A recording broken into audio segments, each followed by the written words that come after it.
used to go to battle with the army when they would go to battle. In this situation, he stayed home. He chose to stay home. See, sometimes it is important to stay focused on what is important. David decides to stay home. So the army goes on.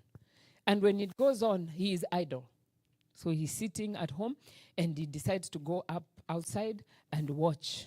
I'm sure maybe it was bright moon and it was not as dark as here, where it is getting dark at what, 4:30? Right now you can't see anything at 4:30 p.m., right? So he was out and he's looking, and he looks to the balcony, and lo and behold, he sees this beautiful woman. Why are you all looking at me? We know the story, or don't we know the story? He's looking at this beautiful woman called Bathsheba. And those days, you know, kings had the authority. They could say and command and ask for whatever they wanted. So he sees her bathing in the evening. See, when you're not focused, you can be, and you're in the wrong place at the wrong time, things gonna happen that don't need to be happening. If he had gone to fight, he would not be wandering, getting out and trying to look around. He was supposed to be focused, all right? So then when he finds out who she is, he asks who she is, and he commands and says she needs to be brought. And so she comes, and he connects with her and ends up sleeping with her.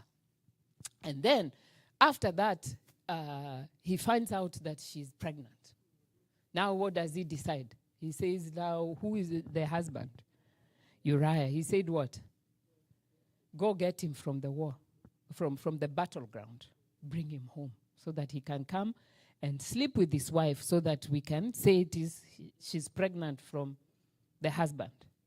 So Uriah comes to David and he says he's been summoned by the king. And the king tells him, no, I want you to stay home, be with your wife and whatever. He said, oh, king, I can't. He's too faithful and committed to the king and to what he's supposed to do as a soldier. He says, I cannot. He said, I cannot leave my brethren on the battleground fighting, and I come. It's not time for pleasure right now. He refused. So he went back to the battlefield. Now David has a problem in his hands. He needs to fix this problem. What does he decide to do?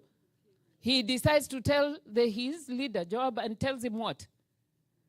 Put him in the front, so that he, on the line of the fire, so that he can get killed, so that I can be free.